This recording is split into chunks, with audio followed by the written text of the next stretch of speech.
Boroaboye, o Ojubó, o assentamento, tem uma importância muito grande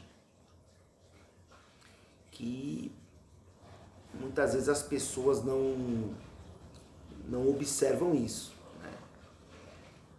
Dentro do culto, nós temos inúmeros rituais e caminhos que não devem nunca ser ignorados. E a agregação, o conjunto disso tudo, que forma o culto, né?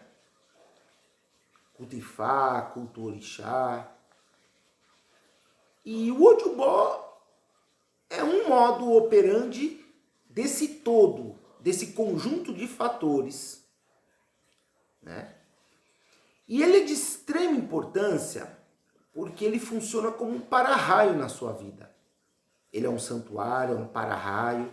Ali é uma força, uma energia viva, ao qual através, né, no dia a dia principalmente, de palavras, invocações, você está interagindo e você está alimentando aquela força na sua vida, que serve tanto como proteção, quanto para amenizar problemas, quanto para abrir caminhos para você, né? E o importante do Ojubó é que ele não é assentado somente para pessoas iniciadas em determinado orixá. Isso é feito em determinados segmentos da matriz africana, né? Mas aí é um sistema deles. Dentro do Ifá não é assim que funciona. Óbvio que a montagem do Ojubó, por exemplo, para um iniciado ou para um sacerdote, não é feita da mesma forma que para uma pessoa leiga. Isso também, com certeza, né? Agora, o Ojubó em si, ele pode ser montado para um comerciante, ele pode ser montado para qualquer pessoa, inclusive para uma pessoa que não tem nem conhecimento nenhum do culto. Ela não estuda, ela não pratica, simplesmente ela foi buscar uma força, foi buscar uma ajuda. Então tudo depende do que os Odus, no momento que o Okpelé é jogado, né? Conhecido também como Rosário de Ifá, que é o Okpelé Ifá, que é o oráculo que nós usamos, sacerdotes. Vai depender dos Odus que se manifestam ali, do que eles dizem sobre as necessidades da pessoa, sobre o caminho daquele consulente.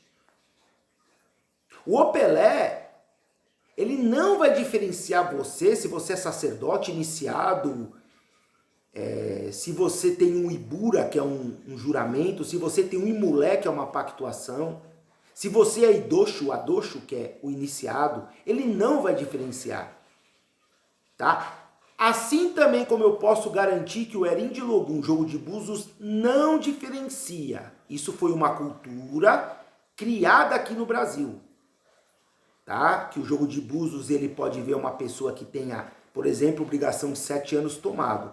Eu desconheço essa prática. O jogo de búzios não vê isso. O jogo de búzios, ele pode ver se a pessoa é iniciada. Muitas vezes ele não vem falando sobre isso. Muitas vezes para o sacerdote saber se a pessoa é iniciada ou não, ele tem que vasculhar com jogadas específicas. A mesma coisa no Okpelé Ifá. Tá? O Okpelé também. Muitas vezes ele é jogado por um sacerdote, por exemplo, e o jogo não vem falando, e o Odu não vem falando, olha, o consulente é um sacerdote. O Odu, ele vai direto, vai ser sacado um Odu regente, e ele vai direto falar as coisas principais daquele momento que aquele consulente está vivendo.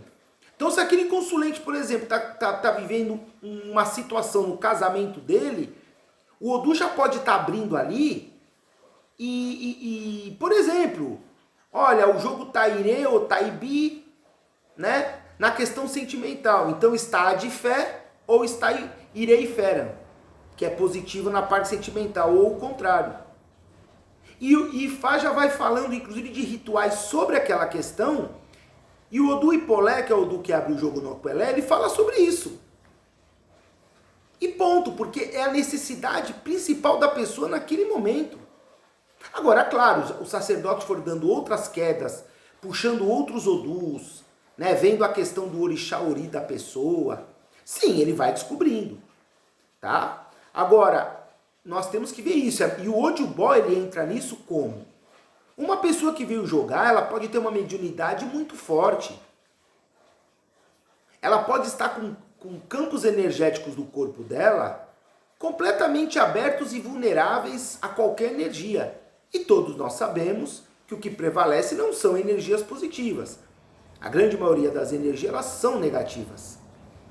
Então, é indicado ali a pessoa passar, por exemplo, por Ebó, Bori, e depois ter um assentamento, ter o seu Ojubó. Geralmente, uma pessoa leiga, tá? Muitas vezes é indicado para ela ter um Ojubó Exu. Por quê? Porque o Exu, ele é o grande Odixé. Ele é a força espiritual ali, que antes de você ter qualquer outro assentamento, você deve ter Exu. Você deve montar Exu. Ele que permite tudo, ou o contrário, ou que trava tudo. Então, isso é uma coisa que é básica, todo mundo sabe, que para você ter o seu Ojubó orixá, você tem que ter Ojubó Exu. Primeiro Exu, né? Tudo se dá preferência para Exu, se começa com Exu. Até mesmo no culto de Egungun, no culto de Yamin. Tudo você ou cultua, ou faz ritual, ou faz o ritual que for. Existem vários rituais aqui para dizer o nome. Mas seja o ritual que for, você primeiro vai em Exu. Seja um Ebó, Bibó, né, Adimu, qualquer ritual. Primeiro você vai em Exu. E o Exu, ele é uma força espiritual, né, principal para que se a pessoa está sendo vítima de ataques espirituais, inveja, traições principalmente. A energia, a força de Exu, ela se adequa de uma maneira muito mais rápida e fácil nesse plano terrestre que estamos vivendo. Que muitas vezes um orixá já não vai atuar da mesma forma, né? Enfim, então, o Ojubó, ele funciona como um para-raio. E nós temos aí, por exemplo, pessoas iniciadas que não têm o seu Ojubó pessoal. Seja Exu, seja orixá, seja qualquer divindade. Eles não têm. Né? Por quê? Porque o sacerdote da casa também, com a sua razão, ele quando inicia pessoas na sua Ilê Axé, ele simplesmente consagra um ocultar. Esse ocultar participa dos processos iniciáticos daquela pessoa, né? Do Idoxo, Adoxo, que é o nome dado para o iniciado, e depois aquele ocultar é passado por outros procedimentos e vai para o Ojubó coletivo da casa. Não está errado esse modo, tá? Até porque, como tem sacerdotes que falam, olha, se eu for montar um Ojubó para cada iniciado aqui, não vai chegar uma hora que eu não tenho mais onde colocar e não vai ser cuidado, né? Vai ficar ali com poeira, juntando teia de aranha e... Então ele faz o coletivo por quê? Porque todos os rituais são feitos no coletivo. E a representação da pessoa através do ocultar está sendo alimentada. É muito mais inteligente realmente. Porém, também não podemos esquecer que um Ojubó individual, montado através de um jogo, com as suas necessidades, dentro do seu destino, que muitas vezes vão elementos até do seu corpo dentro, que nada mais é do que a sua própria energia, né? Existem vários caminhos para isso. Vão ser tefados Odus ali, vão os elementos, tudo relacionado ao seu caminho. Ao caminho, por exemplo, que aquele Exu ou orixá ou divindade, está nascendo na sua vida. Então, um Odubó individual, ele vai responder para você.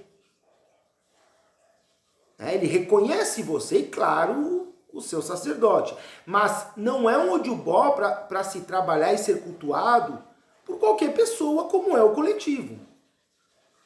O coletivo passa a ser uma coisa totalmente básica. Que também é muito mais inteligente ter o coletivo, desde que ele seja alimentado constantemente, cultuado, do que você ter um Odubó individual e aquilo ficar largado, né?